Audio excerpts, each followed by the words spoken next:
welcome to another exciting episode of Growing Your Successful Business. I'm Brian Harding, and I'm super happy today to have with me Dr. Michelle Marconi.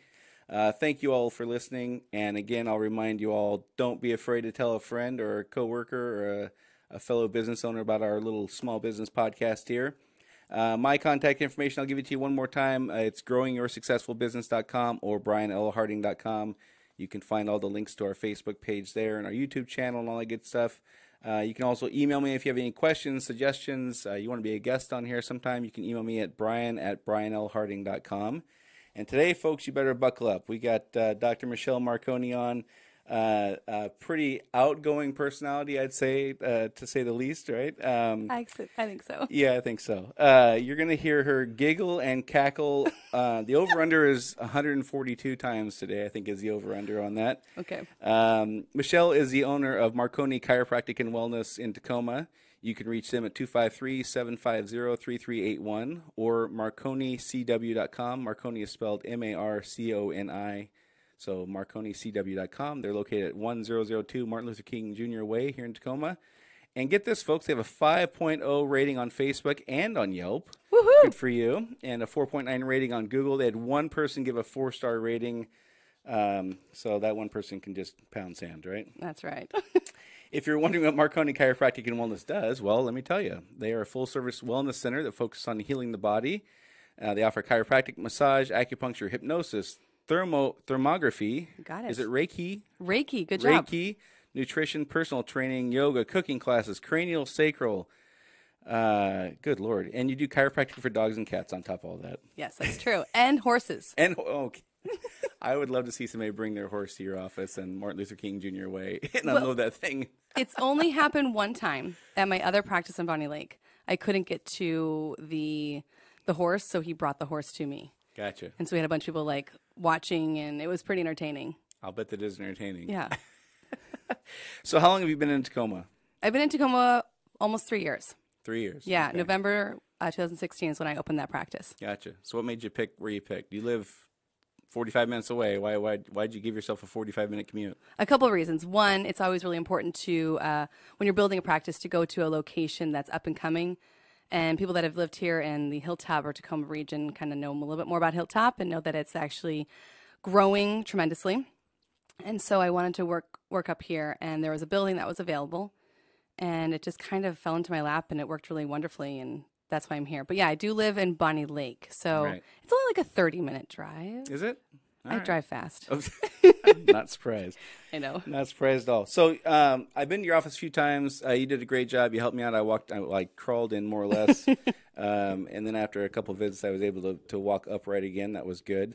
Your office has a very casual vibe to it, I would say. Mm-hmm. How is that received? Are folks okay with that immediately, or are they put off by it at first because they expect a very clinical experience and all that kind of stuff? You got a little dog running around that's got an outfit on and all that kind of stuff. That's a really good question because we really do want to be different. We don't want to be the typical chiropractic clinic where it feels really sterile and white jacket kind of place. This has been really fun to develop this practice because it's just all of our personalities meshed in there. We're all like-minded individuals, and we want people to come in and feel comfortable. Like we have tea and we have water. There's been times, if I'm not treating a patient, I'll just sit down with one of the patients. We'll have a little chit chat, and It's more relaxed. And I like that feeling with it a lot. And I would say it's perceived quite well so far. I'm not going to be the chiropractor for everybody, but I feel like I am resonating with a lot of different people, and I feel like it's been really good for business and to have that relaxed feel. Sure. It's kind of funny because I hate being called Dr. Michelle. Like, I just hate it. You prefer Dr. Marconi? I prefer Dr. Marconi, or just call me Michelle. So most of my patients just call me Michelle. But I don't like the Dr. Michelle thing. I don't know why. It's just not my thing. I worked really hard with my last name. That's been my last name my whole life. And I've always wanted to be Dr. Marconi. But no, I don't mind. But I would also want to say, call me Michelle. So a lot of people just call me Michelle, and that's fine for me. I don't look at it as a disrespect. I just personally hate Dr. Michelle. Right. I don't know why. It's funny with people who have doctorates in anything, medical or whatever. Some are adamant. It took me 27 years of school to get this degree. You're going to call me doctor. I'm going to insist on it, whether you like it or not, even if it's not a medical doctor. And then there's other folks who's like, And doctor just feels, just call me Michelle. Yeah, I really don't care either way. But yeah, I don't like the Dr. Michelle. And it's just my thing. I just don't like it. Never have. And I think, I've always been called Marconi, like even when I was in high school. Mm-hmm. I remember it's actually kind of a funny story. Okay, so I'm a freshman in high school, and I remember being at my locker, and this guy comes up to me. He's probably like a junior. And he looked at me and goes, "Hey, what are you doing tonight?" And I'm like, "Why? What's up? What are you doing?" He's like, "I'm going to Marconi's. You going to come?" And I'm like, "I'm Marconi," because I was just known right away. I had parties a lot. My parents were really lax, and they were hippies, and we had a nice big house, and so we had parties a lot. So I've always been known as Marconi. That's funny. I know, yeah. So no, I've just liked that name, and I think it's a powerful name. I come from a huge Irish Italian family, and Marconi is something I want. I just like being Marconi. Right. I got remarried. And it's like the Great Marconi. You could be like a mind reader or something like that, or a prognosticator. That's it, yeah. And actually, it was Marconi is the guy that invented. Anybody know? Radio. The radio. Yeah. No relation. No, really. Oh, I know. You missed out on that money train, didn't you? I know. I sure did. But when my great grandfather came through Ellis Island, Thanks for putting me on the spot, by the way. What if I didn't know it was radio? Well, then it's okay. I would have educated you, but that's okay. Some people don't know. That's hilarious. But yeah, they came through Ellis Island, and they're like, "Your last name is way too long," and they chopped it to Marconi. So Right. I've been Marconi. I love Gotcha. it. Yeah. Good. So this is your second practice. Yes. You had one in Bonnie Lake. You I had did. one right down the street from your house, or a 10-minute drive, or whatever. Yes. What prompted closing one and starting another one and all that? Thanks for asking that very personal question. Yeah, no No, I problem. was kidding, Brian. We already talked. That's totally fine. Actually, the business is still open. It's called Mountain View Chiropractic and Wellness. And that business I purchased with my now ex-husband. We went to school together. We purchased it in 2006, and it was a dying practice. I think the ladies maybe saw, 5 patients a day. Oh, And it was wow. just her. She had a couple massage therapists in there. And so we took it over, and we ran it, and we grew it to almost a little over 20 employees is when I Wow. left. Yeah. And it turned into a really big practice, probably one of the biggest ones in Bonnie Lake, and still is. And I just, I sold my half to him, and he still has it open. And I actually still refer people to that office if they're in the area. Right. There's some things that he has in his office that I don't have in mine, and I'll still work with him. And it's really amicable and nice to have that, having someone I can bounce some questions off of, and he's there for me, which is awesome. But yeah, I went from that huge practice to now starting from fresh, Right. from scratch. And my now forever husband, I like to call him JD Coker, who is the most incredible human being in the world. He never. Hey, nice that you were able to work that in. I know. Anytime I can. He is incredible. Oh my God, I love that man so much. He never ran a chiropractic office before. He ran a garage door company, his father. So he has a lot of business skills, but not in the wellness center. Mm-hmm. So he really refers to me constantly, like, what do you think about this? And it's not that I have the final say, but I'm the one that ran a practice before, and Well, he did your it. name's on the door, so you My can't name's have on the the final door. say. But I'm also a big feminist and a ball of equality, and we work together completely. But yeah, so it was like starting from scratch, and oh my gosh, I'm so glad I did it. And it's been so empowering to do so, to prove to myself that I can. Right. And it's been remarkable, but my gosh, I felt like it was sending my child off to college and then finding out I'm pregnant. I feel like I'm starting. I just got chill when you said that. Good Lord, I can't. Oh my gosh, I know. I think I'd jump off the Narrows Bridge. Oh God, I can't even imagine. So let me get this straight. So your first practice Yes. with your now ex-husband, Yeah. you purchased a practice there that was not doing well. Yes. And then this time you purchased a practice that wasn't doing well, or this is complete started from scratch. Complete start from Okay, scratch. There was gotcha. nothing there. The building actually was a physical therapy office. It's 6,000 square feet. We took half of it. Okay. And so we have 3,000 square feet, and they had to do so much construction. And with the permits here in Tacoma, thank you so much, it took forever. So Was it less than a year or over a year? it was less than a year. Okay. Well, that's a win. Okay. I called it my sabbatical. I had like 6-7 months off, which was nice. It was actually kind of nice to have that time because Jay and I have 4 kids together. He had 2. I had 2. Mm-hmm. None together. Right. None. Same situation here, yeah. Yes, not gonna do that again. Yeah. No more diapers. Right. Oh my gosh. So it was nice to have that time, that break, to kind of like, to regroup and refresh myself. but I was told I was going to be starting in July, then August, September.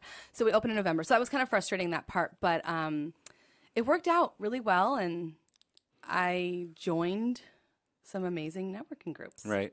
So let's back up to your Yes. first practice. And you have two experiences then to kind of two paths of growing your own business. One is buying one that wasn't doing well, and Yes. one is starting one from scratch. Yeah. Let's start with the first one. So you buy one that's not doing well. You maybe have reputation problems. You maybe have customer service problems. You may be buying bad Yelp reviews or Google reviews or financial troubles and all that kind of stuff. Take us through that. What went well with that purchase? What would you look back and go, holy crap, I'd never do that again? What would you look at on that part? Well, we were fresh out of college, and we didn't really know better. But honestly, I would have started from scratch. Gotcha. Her technique and her style was completely different than ours. So we weren't really maintaining a lot of her patients. Right. We were basically trying to purchase, in a sense, that location. And the location is what we were sold on.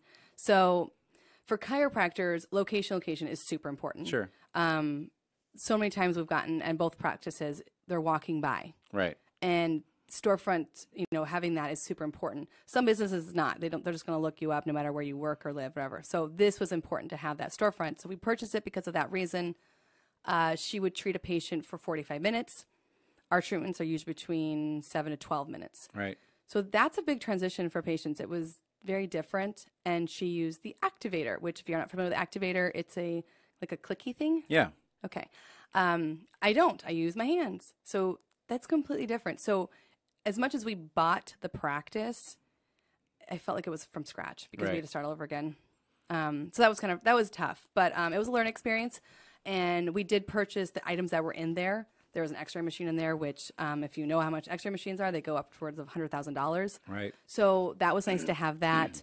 But yeah, if I were to go back and tell myself, I'd probably say, don't do it. Yeah. Whenever in our business, we've looked at, we've toyed around the idea of acquisitions of similar businesses and kind of outlying, kind of related to what we do.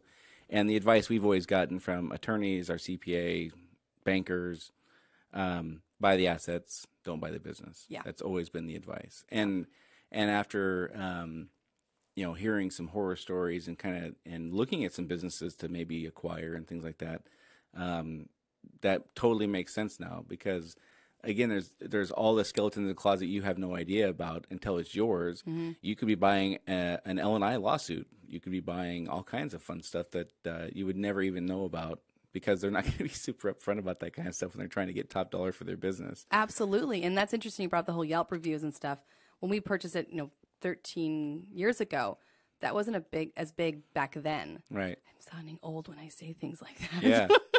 But the one thing we did that was big about purchasing it is if you're familiar with insurance companies, there's a lot of insurance companies out there right now that chiropractors and practitioners cannot get on as a provider.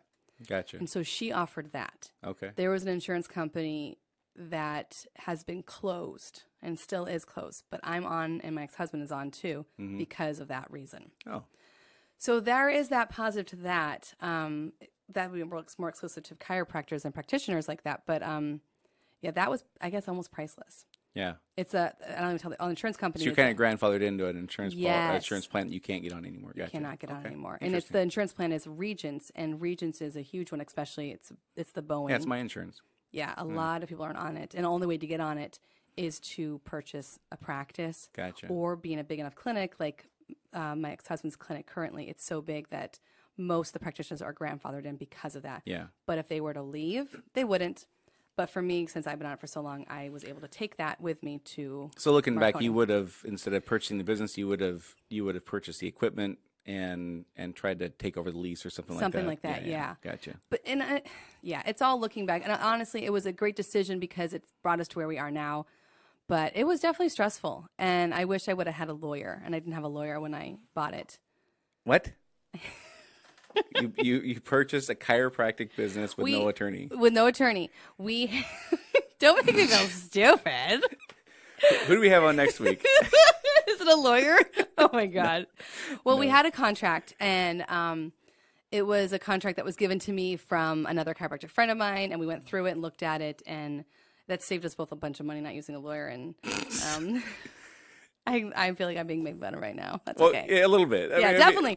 And I wouldn't recommend that. Yeah, I mean, would you tell somebody looking for chiropractic to go talk to their lawyer friend and see what the best way to cure their spinal problem is? And that's why I'm saying, like, I wish I would have used a lawyer. Like, that was something that I never would have done. Right. You know, looking back, like, I should have had a lawyer and I didn't. Sure. So that is a mistake, but it all worked out in the long run where we are now, you know, but no, definitely have a lawyer. I mean, I go to my lawyer friends for almost everything. And a lot of the times, you know, they're like, you know what, I think you do this on your own. Let me give you a couple of advice. But no, I think it's important to give the job to the person that knows best. Right. So that was a mistake. It's funny. It's funny. And I'm not laughing at you. I'm laughing with you. I hope you can laugh at me. But it's interesting to hear somebody with a high level of education and who's in a profession where you make a lot of money, right? I mean, it's not a secret. Chiropractors make a lot of money. I'm in a profession where the you know, people make a lot of money. I mean, plumbers make a lot of money. That's just the way it is. But when people make decisions on anything, the first thing is how much is it going to cost. And lawyers are expensive. So our default setting is, oh, that's too much. I'm not going to spend that much. I'm going to find a better, cheaper way. But when we talk to our own clients, it's, well, no, you need to hire a professional. It's just, and plumbers are notorious for this. It cracks me up that plumbers, you know, there's some plumbers that charge $600 an hour in our area. It's absolutely, it's insane. And they spend a lot of time training their workforce on how to sell $600 an hour, and they put on the show more or less, right? But when you talk to that business owner about purchasing something themselves, it's, well, that's $300. That's ridiculous. I'm not going to spend $300 on that. It's like your minimum charge isn't even that. You know? No, you're right. And honestly, I think what it was is my ex-husband and I, we were both fresh out of school, right? And, you know, lots of debt, and it was scary. Sure. Most people out of chiropractic school do not purchase. They start their own.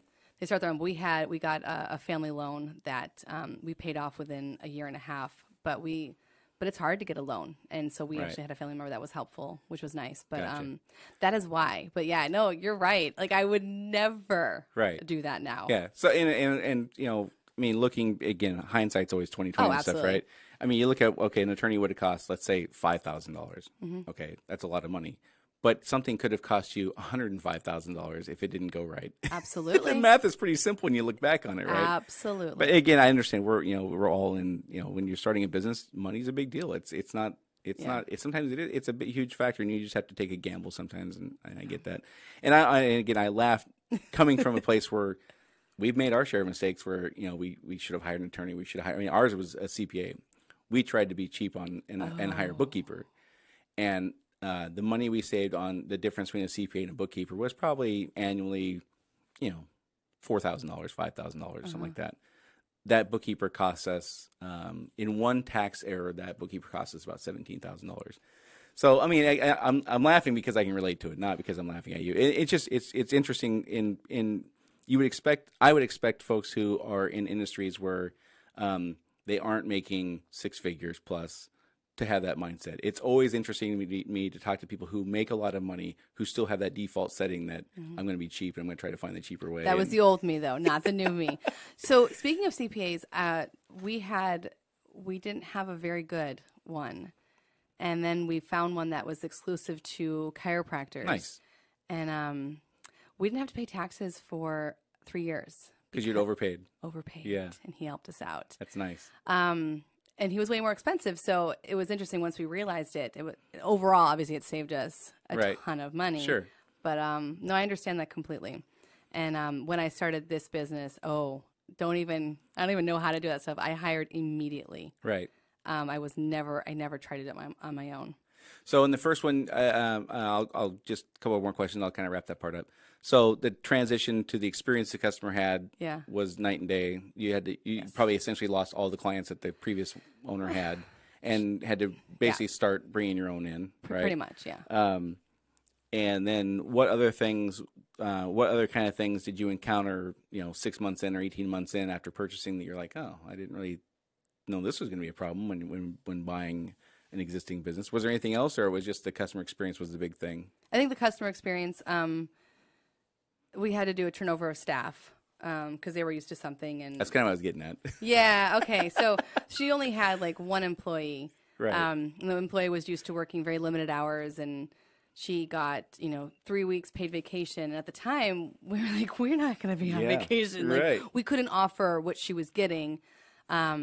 So yeah, there was something different. And she was using paper charting. We wanted to use electronic charting. And so it was basically starting from scratch. Right. So how long did the employee last? 3 months. 3 months, yeah. Again, when we've looked at acquiring, inevitably in our situation, we're service related, so labor is everything. Mm-hmm. So if we acquire a business that's doing fantastic, well, that's awesome. But what if 90% of the employees leave after 6 months? Well, what have we purchased? A phone number, Yeah, and exactly. some equipment that's useless without people who are there to run it. So, yeah, that's something we've always had to kind of kick around. Okay, if we're going to acquire something, the employees might not like it. I mean, we're not bad people, but we have a different style and a different vibe than the people they're used to. And that existing vibe might work for them, and ours may not. And all people being having good intentions as we are, it still may not be a good fit. They might just say, "This isn't for me," and I'm out. Exactly. Okay, so then we fast forward, and you now start your own. You start completely from scratch. Mm-hmm. You get your 8 month sabbatical, and then you turn the lights on, and day one you walk in, and what do you got? Crickets, right? Yup. Yeah. Yeah, that's tough. So it's super, super anticlimactic, isn't it? When you have all this buildup and all this fervor and all this excitement, and then you walk in, you turn the light switch on, you look around, here I am, and there's not a sound out there. Oh yeah. There's nobody around. There's no phone calls. There's no nothing, right? Yep. So what was that like for you? It was tough, absolutely. Coming from, I used to see between 40 to 80 patients a day. Wow.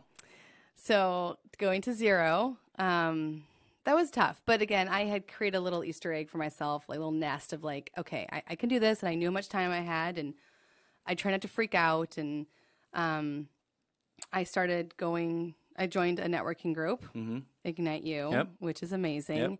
I didn't actually go for the first 6 months. I would go here and there.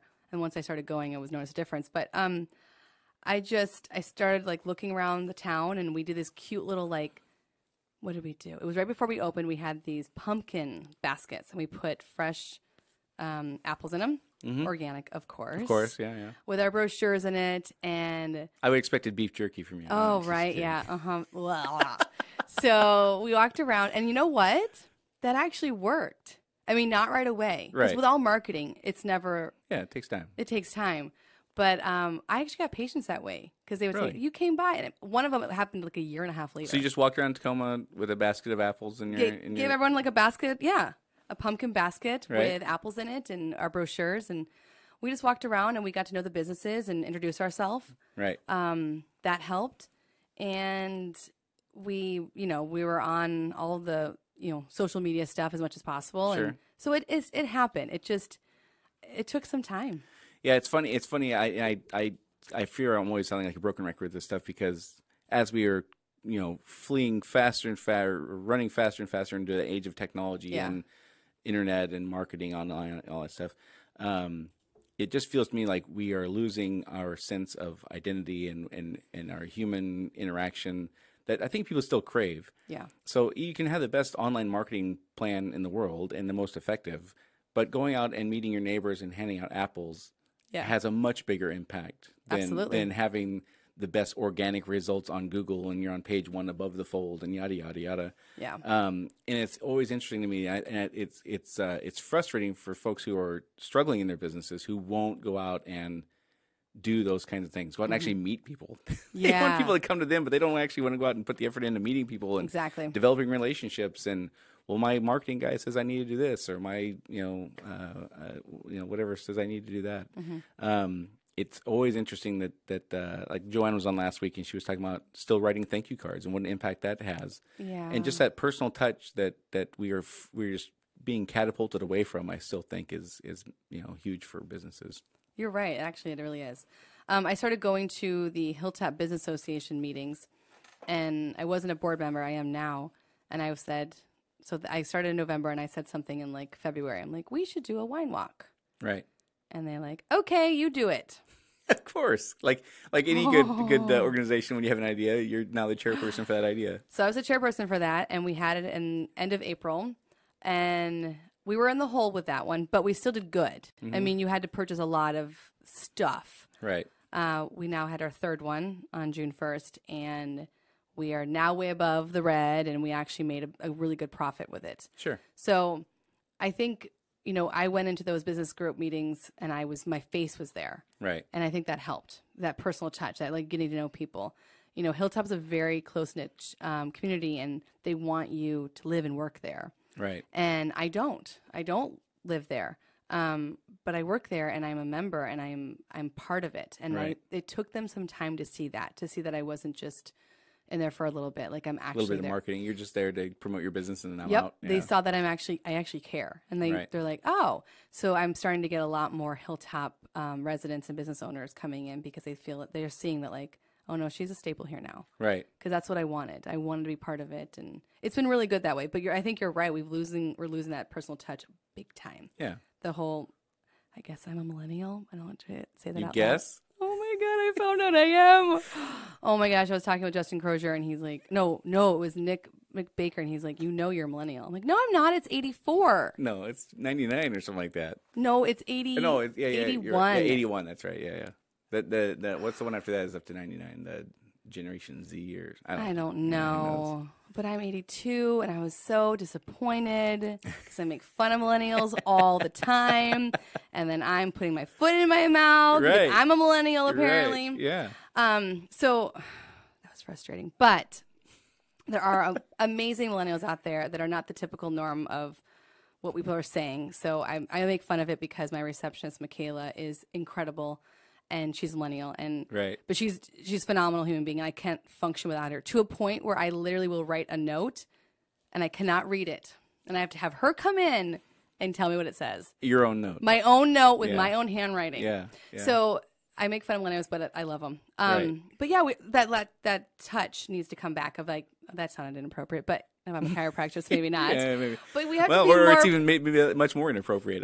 Yeah, it's important to be there and communicate with people and look people in the eye and have a conversation. And I refuse to text right in the beginning. Like I was never a texter, right? Because I always thought that you lost the personal touch. Sure. But now I love to text, and it's amazing. But I get what you're saying, and I agree completely. Yeah, and so where are you at now?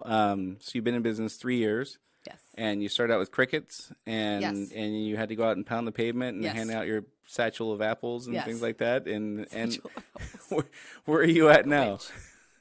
Oh, we're doing really good.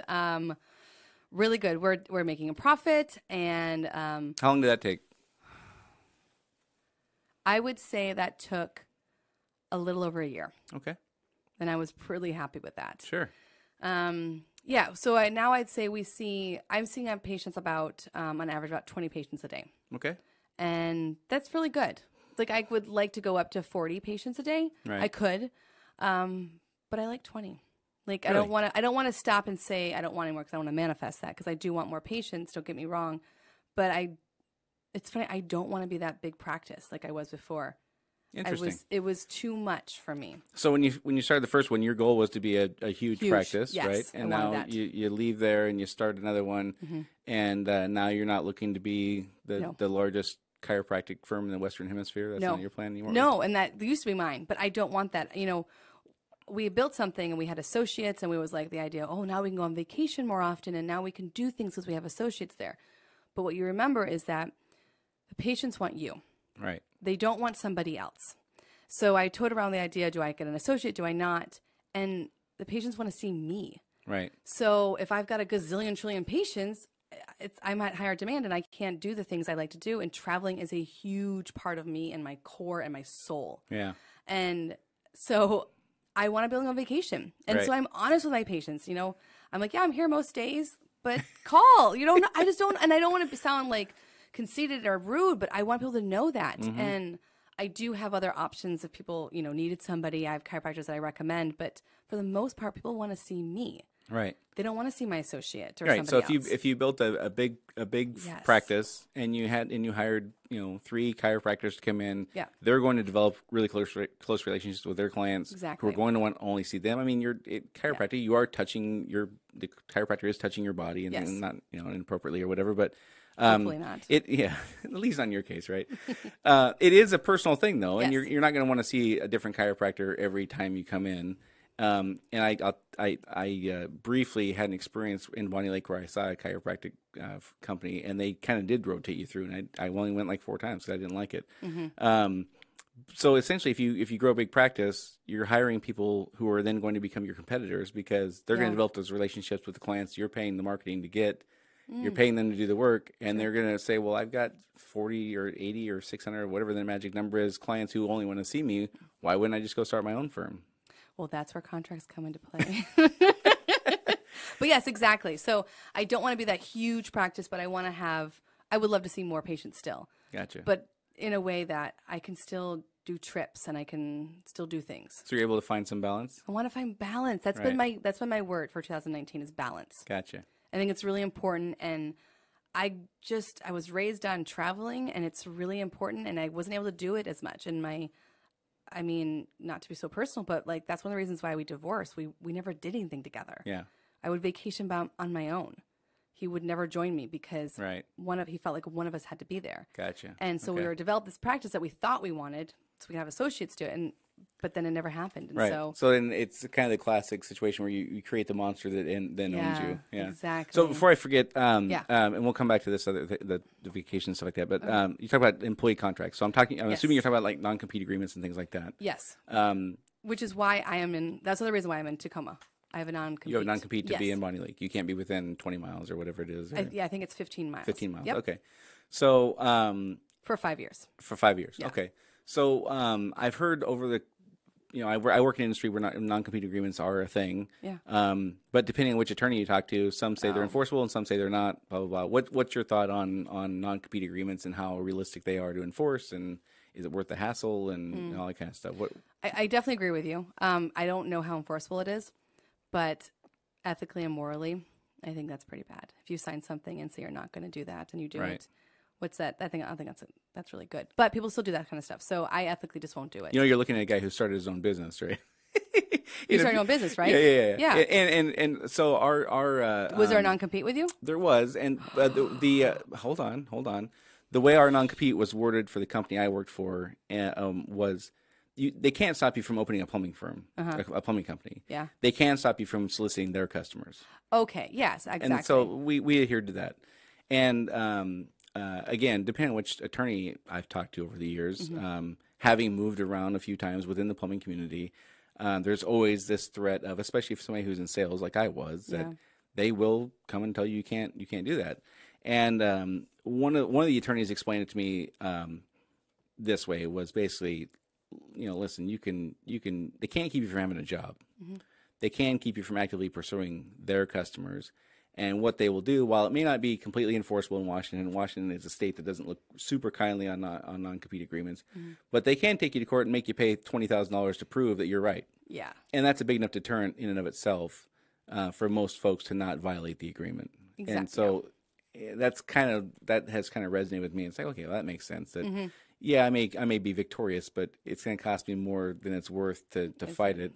So our thought was, let's just keep our head down and do what we're doing and not be in their world, and they won't be in our world. Yeah.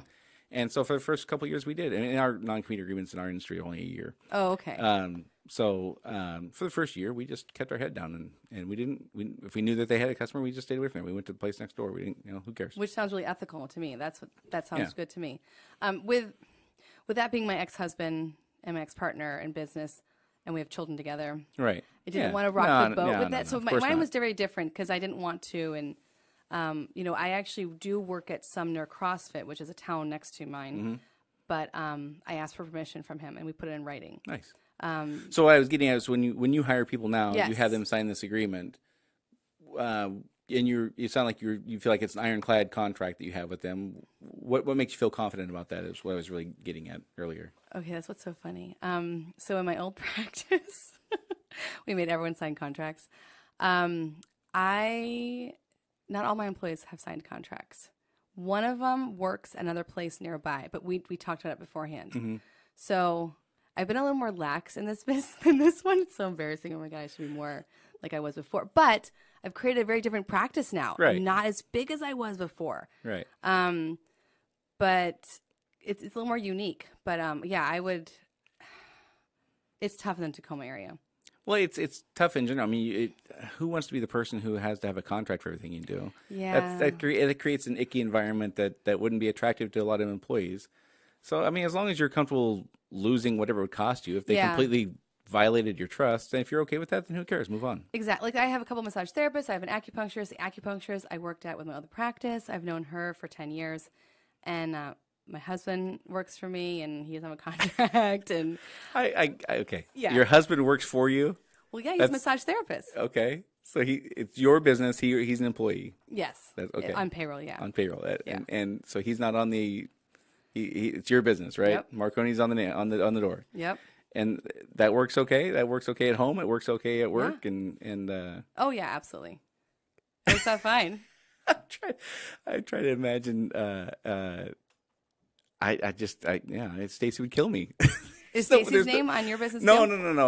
no. I mean, we started our business before I even knew Stacy. So I'm just trying to picture her and I working together. I think she would. I think being together 18 hours a day, I think she would like murder me.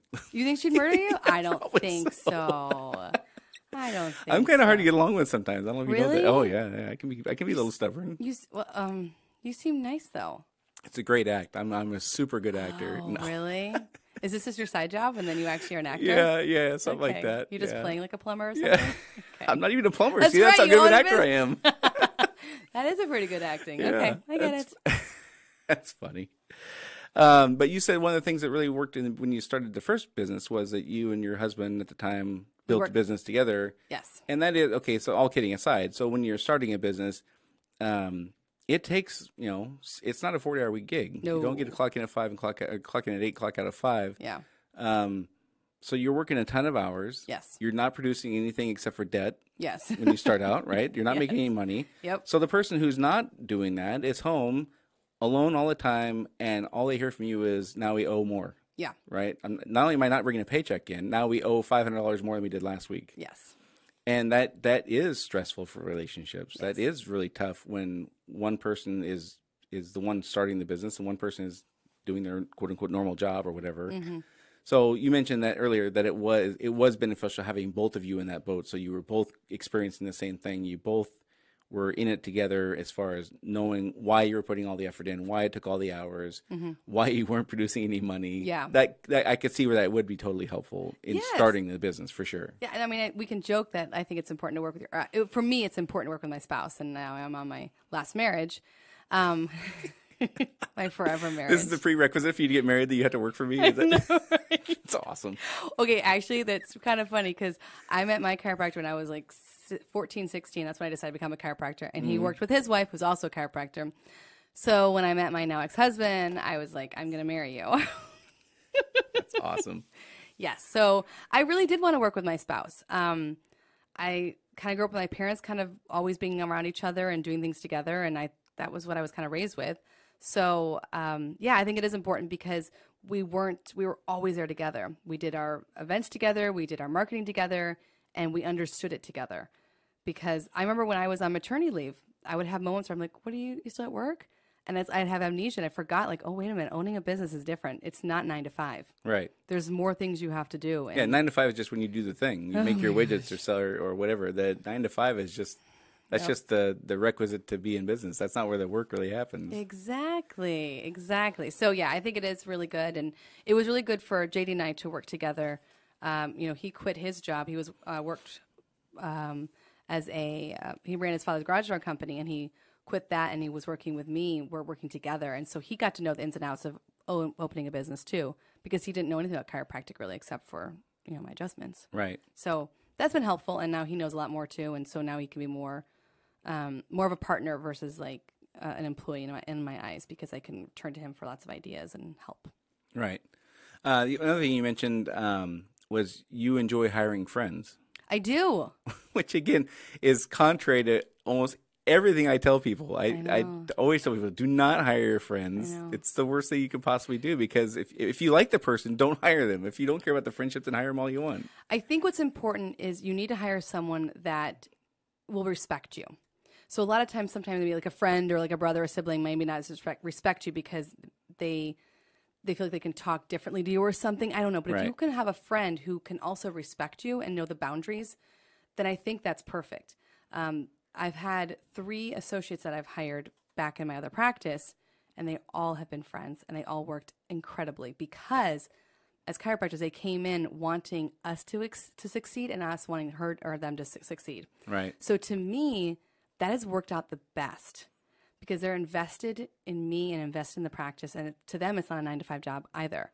They actually want to see success. Interesting. Now, so hold on. Are these people who would want to? Would they be inclined to start their own business, or they were just happy being an employee working for a successful practice? For us, the best employees are people that have had businesses, right, and they did not do very well. Right. And all of my employees have done that on their own, so they know how hard it is to start a practice. They know. I think 100% of universally, anybody who's had their own business is the best employee. The best employee. Oh so my awesome. gosh. I would never hire a brand new person out of chiropractic school. No. Ever. Because I had the same idea. I'm like, well, I deserve this. Right. Why do I deserve it more than the next person? Right. So, I mean, I remember begging my friend Maya, who now is in Colorado, and I would tell her, I'm like, I want you to work for me. She's like, no, I want to do my own thing. So she's in Colorado. And then one day she calls me and she's like, are you still looking? I'm like, oh, yes. And she worked for us for over 5 years. And now, because of what she learned and everything, she moved back to Colorado, opened up her place, and because her whole family's from there. But she was incredible. And I mean, listen, 5 years nowadays, that's a pretty good tenure for an employee. That was awesome. That's not terrible. Yeah. So I don't know. I do like working with friends. My receptionist now, she worked for me in other practice. She's working for me now. I mean, it's probably not the best business advice, but I trust people. Sure. And I'd rather get screwed over than think everyone's out to get me. Right. But I don't want to be naive. Right. You know what I'm saying? Like there's that balance between it. And I feel like I'm a pretty good read of character, but I put a lot of trust in people. Yeah, and again, like I said earlier, if you're willing to lose whatever it's going to cost you, and you're okay with that, then listen, life is not just about dollars and cents and all that kind of stuff. It's friends are important, and you have to, if you're not able to be friends with somebody, if you're not able to trust your friends, then who can you trust, right? I've just seen in our experience, and we haven't hired like close friends. We've hired, I guess, acquaintances would be a better word for it. And throughout other folks I've talked to who've hired, it's rarely worked out. So I'm really happy to hear it has for you. And I've heard that before too. And I think that's what's important. Okay, there's a story. We went out one time with a few of my employees in the last practice. We went out dancing, having fun, and one of the massage therapists said to me something like, "Well, when I first met you," she said, not a very nice word, and I looked at her and I was like, "Wow, do you really think that was appropriate to say that to me?" And she realized like she needs to know the difference between like we're being friendly and going on a social thing, but right. you can't do things like that. Yeah. And I think she realized that she apologized, and we've been fine ever since. Right. But that's the difference. It's like you have to show like the boundaries. I'm not saying that I deserve more respect than her, and vice. It's just that we all deserve respect and know where things are appropriate. I think that and again, I'm probably more callous than the average person and more jaded on just listen, after you've been stolen from and lied to, not only dozens of times anymore, but over 100 and whatever times. And some of those people are people that you would have called friends. Mm-hmm. It just, I understand. It hurts as much as you try to make it. It's a business relationship. It's not going to impact my personal life. I'm not going to care. I'm not going to have hurt feelings. You do. I don't care. Yeah. I don't care who you are. It does hurt when people lie to you and steal from you. And absolutely. And when it's somebody that you called a friend, it's that much worse. And so after just a few times of seeing that and experiencing it, it's like the risk isn't worth it for me anymore. Oh, I understand, and I think like when I hire anyone that's a friend or a close person, or a family member, I sit down with them and I explain to them like what I'm looking for, and I'm very transparent. Yeah.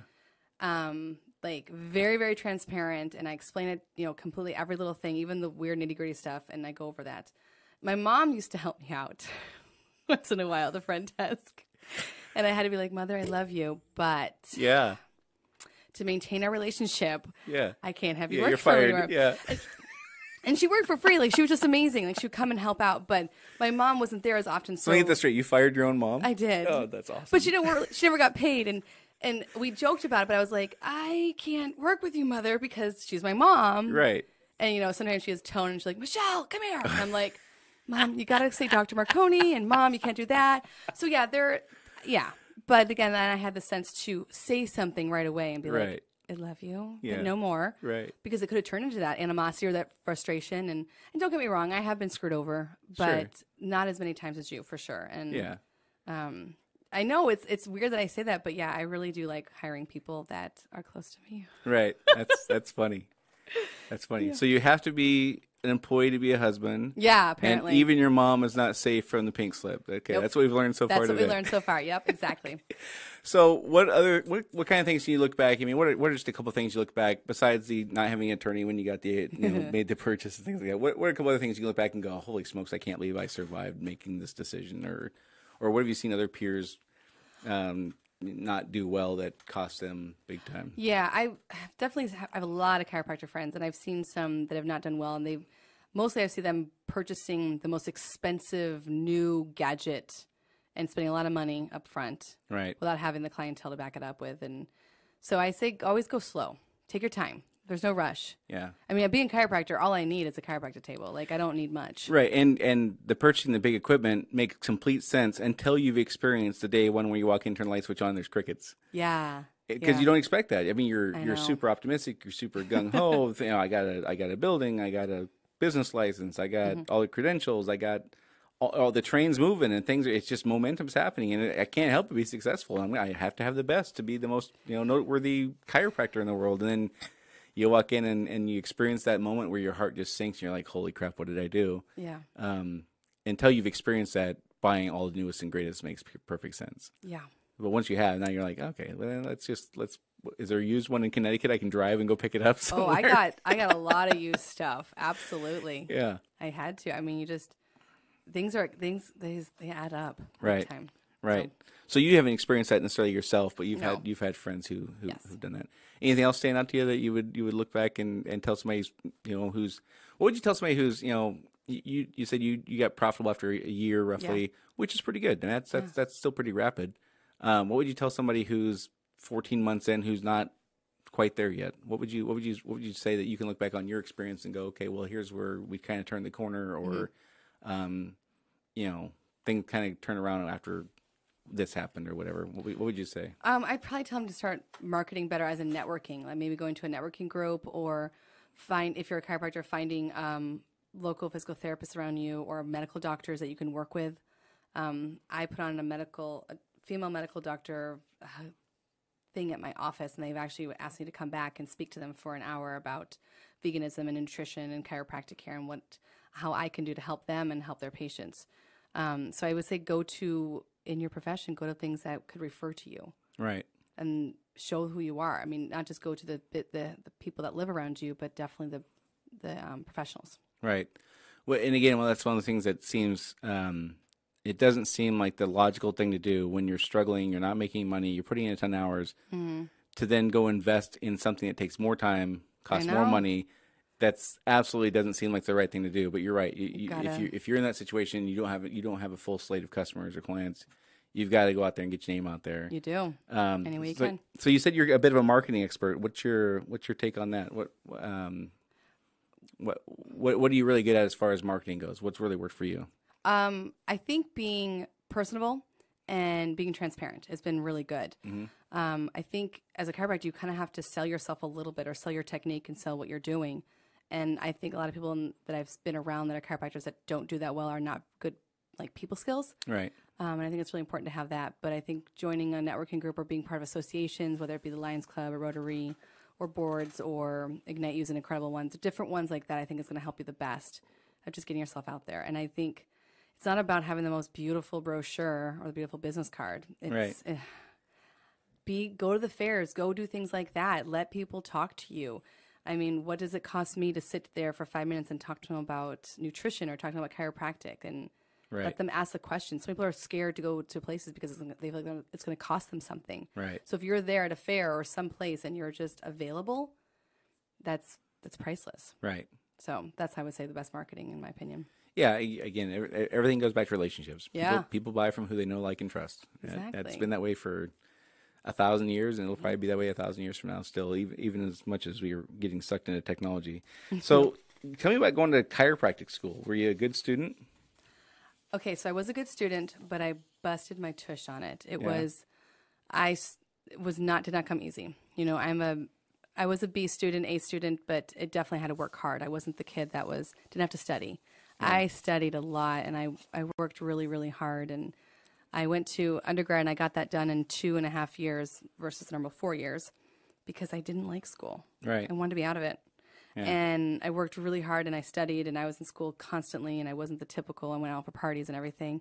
And then I get to chiropractic school, and I got in, one of the youngest to get in, and I was so happy because it was exactly what I wanted to be learning about. Right. But I still had to work really hard. Right. So I was a good student, but it didn't come easy. Like, I had to work very hard. Yeah. Yes. Yeah. Yeah. Well, it's good. It's good training for running a business. So. Yeah, absolutely. It was a lot. And then I went back to school afterwards.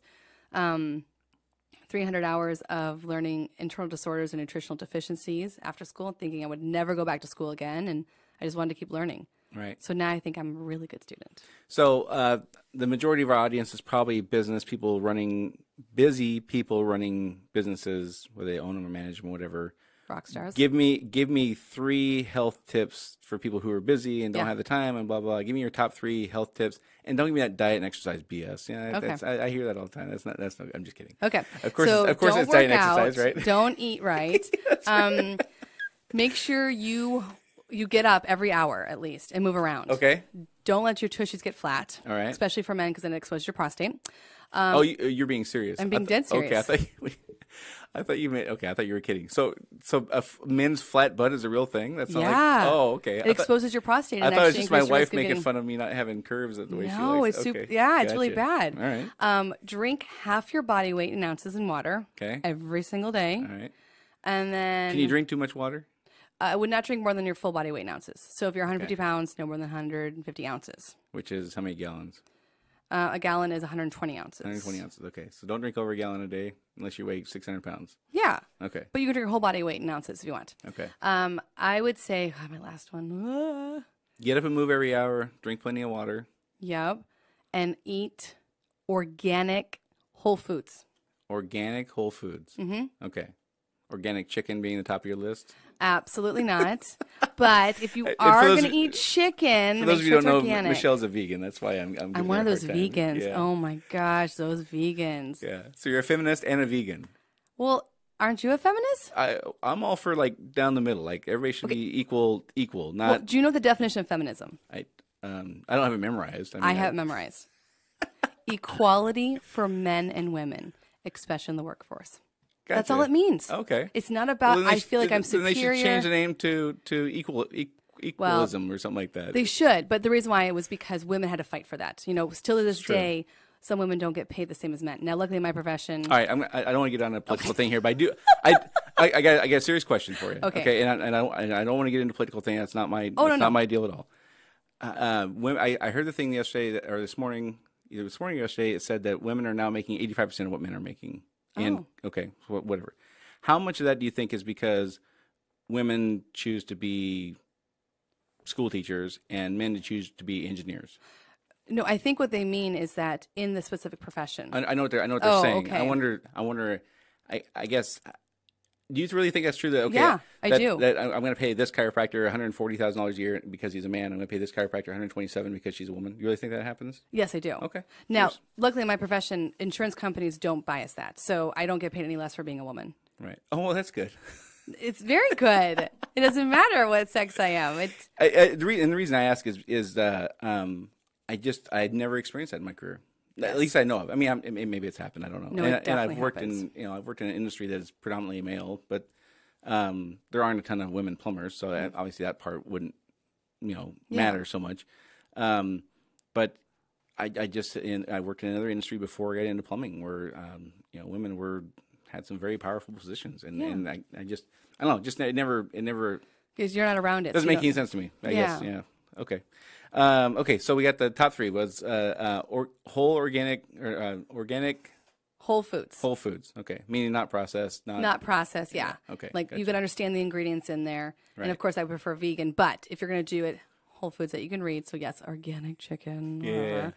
But whole foods, yes. Yeah. Okay. Well, I'm very happy to say that even though you're a vegan and a feminist, you're still very likable. Oh, well, thank you. I'm going to kick him right now on the table. Just kidding. Maybe I'm not. No, I seriously, yeah. All good stuff you brought today. It's been already an hour. I don't know if you can believe that it's already been. Oh an my hour goodness, almost. It flies by, doesn't it? It does. You were worried about how long it was going to be. I know. I thought I wouldn't have enough material. We didn't Yeah. go over everything. We didn't go over everything. We got There's to so like much more. 10% of it. That's right. Well, maybe you can come back sometime. We'll cover the next one, and we'll get into some hard hitting things like religion and stuff. Oh, like let's talk about religion. I'll remind all of you folks that Michelle is at marconicw.com, located at 1002 Martin Luther King Jr. Way in Tacoma. Again, 5.0 rating on Facebook and Yelp, 4.9 on Google because that one bonehead who gave you a 4-star rating. Oh, person, jeez. They should eat some non-organic food and have a terrible disease. And sit a lot. That's right. Anything else you want to say about your practice before we wrap up? I just appreciate being here, and I hope that I gave some insight to who I am, and people want to stop by and have a cup of tea with me. Yeah, I think people should do that. You have a very nice environment where you're at. Again, it's not clinical, it's not sterile, it's none of that stuff. It's actually a pretty fun place to hang out. And if they're lucky, you'll be there to make them some juice or something like that, right? Oh, yeah, I make fresh juice sometimes. That's or right. pet my Penny, my dog Penny. Dog Penny, right. Yeah. Again, Dr. Michelle Marconi, Marconi Chiropractic and Wellness up in the Hilltop in Tacoma. Thanks again for coming on. I really appreciate it. Thank you. Next week, we're going to have on Michelle Graham to talk about her elder care consulting business. If you don't know what elder care consulting is, that's if you have somebody like a mother, aunt, grandmother, something like that, that needs to go into elder care facilities. They help navigate that world and help you find the right place and understand the insurance and the costs and all that kind of stuff. So be interesting to talk to Michelle. They've been around for 100 years doing what they do. Her and her husband also work together, have for, Nice. I don't know, it's probably, I guess 20, 30 years for them. I don't know. We'll find out next week, though. That's all for today, folks. Thanks for listening, and thank you again, Michelle, for coming on. We appreciate it, and we'll talk to you all next week.